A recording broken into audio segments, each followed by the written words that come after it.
বছর দুয়েক আগেকার ঘটনা। আমার বউ সেদিন বোনের বাড়ি বেড়াতে গিয়েছিল। আমার অফিস ছুটি, একা একা বাড়ি পাহারা দিচ্ছি। সেদিন আবার ছিল সারাদিন বৃষ্টি। সারাদিন বৃষ্টির পরে বিকেলের দিকে বেশ জোর তোড় নেমেছে। আমি বারান্দায় বসে এক কাপ কফি বানিয়ে আরাম করে কফি খেতে খেতে বৃষ্টি দেখছিলাম। এমন সময় হঠাৎ কলিং বেলটা বেজে উঠল। আমি একটু অবাক হলাম।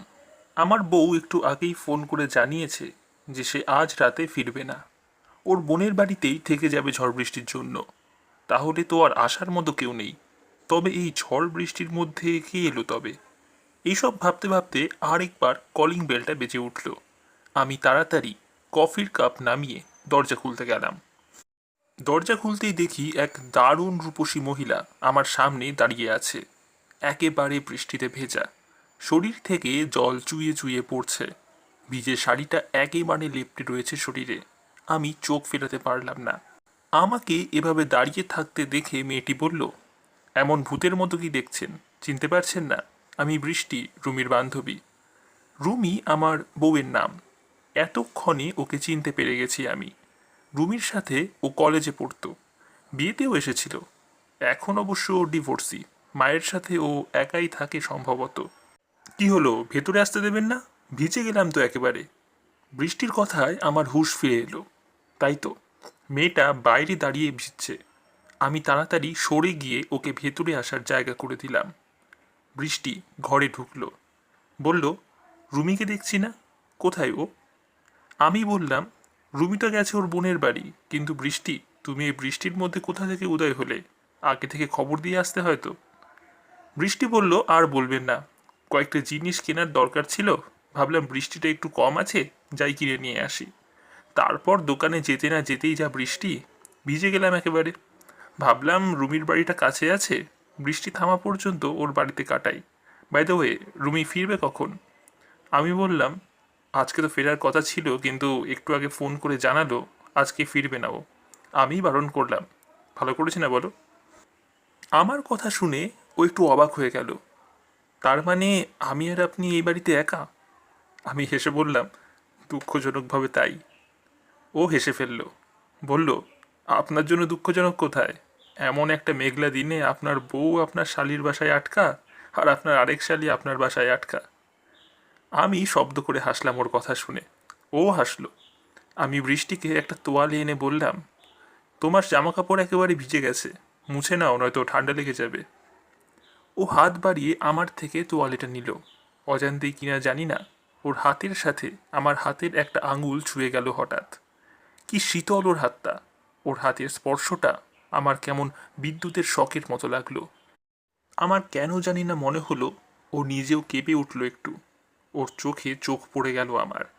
ওর চোখে যেন একটা খিদে বাসা বেঁধে রয়েছে অনেক দিন ধরে। যেন একটা না বলা আর্তনাদ সমস্ত বাঁধন খুলে বেরিয়ে পড়তে চাইছে, ঝাঁপিয়ে পড়তে চাইছে আমার ওপর।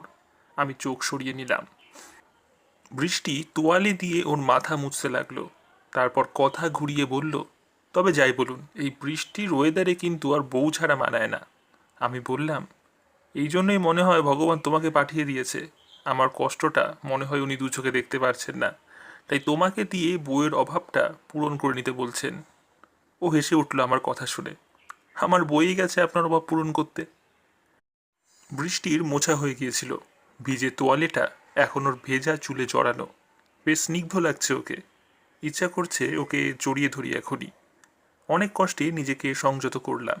তারপর কথা ঘুরিয়ে বললাম, বৃষ্টি তো এখনো থামার নাম নেই, তোমার ফিরতে দেরি হতে পারে। তুমি এক কাজ করো, বাড়িতে ফোন করে জানিয়ে দাও যে তুমি এখানে আছো, নয়তো আবার চিন্তা করবে। ঠিক বলেছেন। বৃষ্টি ধন্যবাদ জানালো আমাকে। তারপর মোবাইলটা বের করে ফোন করতেই থমকে গেল। চোখে মুখে একটু দুষ্টু ভাব এনে বলল, মাকে কি বলবো? বান্ধবীর ফাঁকা বাড়িতে বৃষ্টিতে আটকে পড়েছি। আমি বললাম, ফাঁকা কোথায়, আমি আছি তো। ও বলল, সেটা বললে তো আরও ভয়ানক কেস হয়ে যাবে।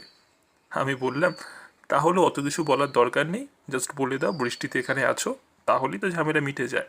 তোমার মা তো আর দেখতে আসছে না কার কাছে আছো। ও চোখ টিপে বলল, আচ্ছা। বৃষ্টি ফোন করলো ওর মাকে, বলল, আমি রুবিদের বাড়িতে আছি। ওই পাশে কি বললো জানি না, কিন্তু বৃষ্টি একবার একটু অস্বস্তি নিয়ে আমার দিকে তাকালো। তারপর বলল, না না চলে আসবো, একটু বৃষ্টি কমলেই চলে আসবো। আচ্ছা দেখা যাক, রাখি। আমি জিজ্ঞেস করলাম, কি বললো তোমার মা? চোখ টিপে একটু হেসে বৃষ্টি বলল, মা বললেন বৃষ্টি না থামলে তোমাদের এখানে রাতে থেকে যেতে। শুনেই আমার মনটা আনন্দে নেচে উঠল। বৃষ্টিকে সারা রাত পাওয়া যাবে তাহলে। আমি বললাম, তাহলে তো ভালোই, বলো, তোমার সাথে সারা রাত গল্প করা যাবে। ও বলল, হ্যাঁ সারা রাত থাকি আমি, আমার আর কাজ নেই তো, বৃষ্টি থামলেই আমি পালাবো। আমি বললাম, বৃষ্টি থামতে এখন অনেক দেরি, যেভাবে বৃষ্টি পড়ছে ঘন্টা দুয়েকের আগে তো থামবে না। তুমি বরং এক কাজ করো, তোমার ভিজে জামাটা চেঞ্জ করে নাও, রুমির একটা শাড়ি দিচ্ছি, ওটা পরে নাও। ও বলল, কথা তো ঠিকই বলেছেন, কিন্তু শুধু শাড়ি দিলে তো আর হবে না, আরও কিছু লাগবে। আমি বললাম, আরও মানে? ও বলল, একেবারে হাঁদারাম আপনি, শুধু শাড়ি পরে থাকা যায়, ব্লাউজ সায়া এগুলো লাগবে না? আমি বললাম, ওগুলোও তো আছে এক্সট্রা, বের করে দিচ্ছি, দাঁড়াও। আরে বাবা, ওর ব্লাউজ আমার ফিট করবে না, ওই জন্যই বললাম। ওহ তাই তো, খেয়াল করিনি ব্যাপারটা আগে। বৃষ্টির চেহারা ভরাট, সেখানে রুমি অনেকটাই রোগা, রুমির ব্লাউজও পরতে পারবে না। আমি একটু আমতা আমতা করে বললাম, তুমি তাহলে ব্লাউজ ছাড়াই শাড়ি পরো, কেউ তো নেই এখানে, কেউ দেখবে না কিছু? ও আমার কথা শুনে বলল, আপনি না একেবারে একটা লুচ্চা মানুষ। দাঁড়ান বান্ধবী আসুক, বলছি আমি। আপনি আমাকে ব্লাউজ ছাড়া শাড়ি পরতে বলেছেন। আমি বললাম, না না, আমি ভাবলাম তোমার হয়তো অসুবিধে হবে না, আমাকে যতটা খারাপ ভাবছো ততটা খারাপ আমি নই। বৃষ্টি আমার কথা শুনে খিলখিল করে হাসলো একটু, তারপর বলল, বাবা, আপনি বউকে এত ভয় পান? আসলে আমি ওই জন্যই বলিনি, অন্য কারণ আছে। আমি জিজ্ঞেস করলাম, কি কারণ? ও বলল, দেখুন আমি যতই রুমির বান্ধবী হই, বাড়ি আসার পরে ও যখন শুনবে ওর অনুপস্থিতিতে আপনার সাথে একা ছিলাম, কি ভাববে বলুন তো? একটু হলেও তো সন্দেহ করবে, তাই না? আমি বললাম, সন্দেহ করবে কি করে, ও তো জানবেই না যে তুমি এসেছিলে। ও বলল, ওর শাড়িটা পরলে ও ঠিক বুঝে যাবে, মেয়েদের এই ক্ষমতা আছে বুঝলেন তো, তার থেকে ভেজা জামাতেই থাকা ভালো। আমি বললাম, কিন্তু ভেজা জামায় তো তোমার সবই দেখা যাচ্ছে। ও হঠাৎ নিজের দিকে তাকালো। সত্যি, ভেজা কাপড়টা একেবারে বসে গেছে ওর শরীরে, ওর শরীরের সব কটা ভাঁজ স্পষ্ট করে বোঝা যাচ্ছে। দারুণ কমনীয় লাগছে ওকে। ও নিজের দিকে তাকিয়ে কিছুটা লজ্জা পেয়েই দু হাতে আড়াল করলো নিজেকে। ওর অবস্থা দেখে আমি হেসে পড়লাম একটু, তারপর বললাম, আমি কিন্তু তোমার একটা হেল্প করতে পারি। ও জিজ্ঞেস করলো, কিভাবে? আমি বললাম, তুমি চাইলে আমার একটা টি শার্ট আর ট্রাউজার পরতে পারো, আমার জামা কাপড় তো আর ও চেক করবে না, তাছাড়া এতক্ষণ ভেজা কাপড়ে থাকলে তোমার সত্যি ঠান্ডা লেগে যাবে। আমার কথা শুনে ও একটু ইতস্তত করলো, তারপর মাথা নাড়িয়ে সম্মতি জানিয়ে বলল, তাই দিন তাহলে। আমি আমার জামা বের করতে আমার ঘরে গেলাম, তারপর আলমারি থেকে বেছে বেছে আমার সব থেকে পাতলা গেঞ্জিটা বের করে আনলাম। লাইট অলিভ কালারের পাতলা গেঞ্জি, বৃষ্টির জন্য বেশ টাইট হবে। তারপর আরেকটা অফ গ্রে কালারের ট্রাউজার বের করে আনলাম ওর জন্য। দুটোই ওর জন্য বেশ আঁটো পোশাক। ওর শরীরের ভাঁজগুলো যে এতে ভালোই বোঝা যাবে, এ নিয়ে কোনো সন্দেহ নেই। কাপড়গুলো ওর হাতে দিয়ে বললাম, যাও বাথরুমে গিয়ে চেঞ্জ করে এসো। আমাকে ছোট একটা থ্যাঙ্কস বলে ও চলে গেল বাথরুমে। আমি স্থির নিঃশ্বাসে অপেক্ষা করতে লাগলাম ওর বের হওয়ার জন্য। মিনিট পাঁচেক পরে ও বের হয়ে এলো। যা ভেবেছিলাম ঠিক তাই, আমার জামাগুলো বেশ ভালোই আঁটিয়ে গিয়েছে ওর শরীরে।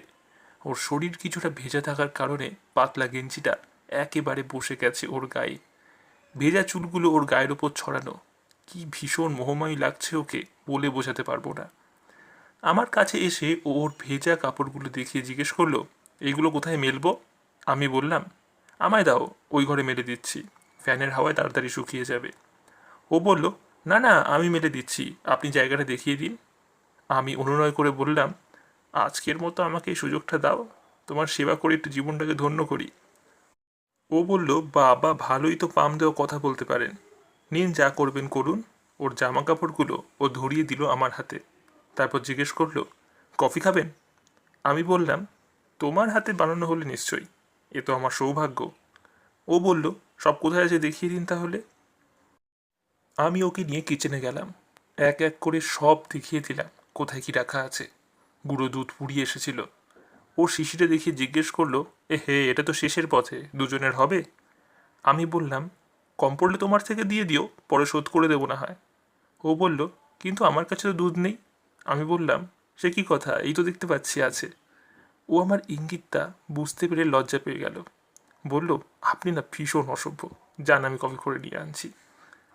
আমি ওর ভেজা জামা কাপড়গুলো নিয়ে চলে এলাম ছোট্ট ঘরটায়। তারপর এক এক করে ওর ভেজা জামাগুলো মেলতে শুরু করলাম। খেয়াল করলাম ওর অন্তর্বাসগুলো ও দিয়ে দিয়েছে এখানে। আমি ছোট করে ঘ্রাণ নিলাম ওগুলোর। না, ডিটারজেন্টের গন্ধ। বৃষ্টির নিজস্ব গন্ধ সেখানে নেই।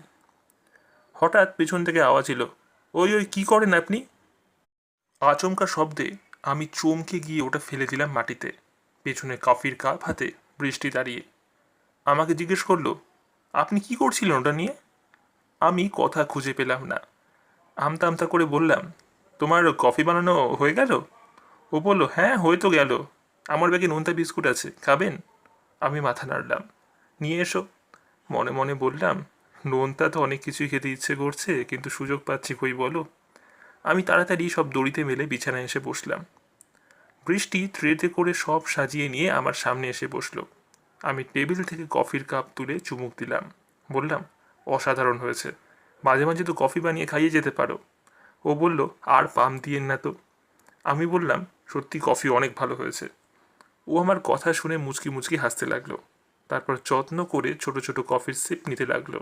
আমি মুগ্ধ হয়ে ওর দিকে তাকিয়ে রইলাম। খানিকক্ষণ পরে ও একটু চোখ টিপে বলল, আপনি খুব বদ লোক জানেন তো। আমি বললাম, কেন, আমি কি করলাম? ও বলল, আপনি ইচ্ছে করে আমাকে এত টাইট গেঞ্জি দিয়েছেন, তাই না? আপনার কাছে ওভার সাইজ গেঞ্জি আর ছিল না? আমি বললাম, আমার মনে হলো এটাতেই তোমাকে সব থেকে বেশি ভালো মানাবে, তাই এটাই দিলাম। ও বলল, সে তো বুঝতেই পারছি, নইলে এত পাতলা গেঞ্জি কেউ দেয়? খুব দেখার ইচ্ছা, তাই না? আমি সুযোগ পেয়ে বললাম, এটা কিন্তু তোমার খুব অন্যায়। আমাদের একটু দেখতে ইচ্ছে হতে পারে না বলো? সবই কি লুকিয়ে রাখবে? না হয় একটু লুকিয়ে চুরিয়ে দেখলাম। ও আমার কথা শুনে হাসতে লাগলো, কিন্তু ওর বুকের ওপর থেকে ভেজা চুলগুলো সরিয়ে দিল। এখন ও আমার কাছে অনেক উন্মুক্ত। বুঝলাম, নিজেকে সমর্পণ করার জন্য ও এখন তৈরি। আমি বললাম, তোমায় কিন্তু খুব লোভনীয় লাগছে বৃষ্টি। ও বলল, লোভনীয় মানে? আমি বললাম, কাছে এসো, বলবো। ও এগিয়ে আসলো আমার দিকে। আমি ওর হাত ধরে আমার কোলে নিয়ে ওকে বসালাম। তারপর দুজনে ডুবে গেলাম দুজনের মধ্যে। সে রাতে আর বৃষ্টি বাড়ি ফেরেনি। পরদিন সকালে ওর নরম আঙুলের স্পর্শে আমার ঘুম ভেঙেছিল। ওর গায়ে কেবল একটা পাতলা চাদর জড়ানো। ভোরের নরম আলোয় আমি জড়িয়ে ধরেছিলাম ওকে। ও বলল, আজ যেতে হবে, কিন্তু তোমায় ছাড়বো না। খুব শিগগিরই আবার দেখা হবে আমাদের। আমি মুখ গুজে দিয়েছিলাম ওর নরম বুকে।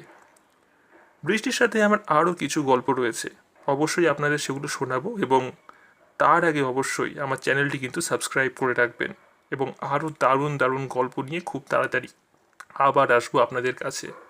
আজকের গল্পটি কেমন লাগলো অবশ্যই কমেন্টে জানান। সবাই ভালো থাকবেন।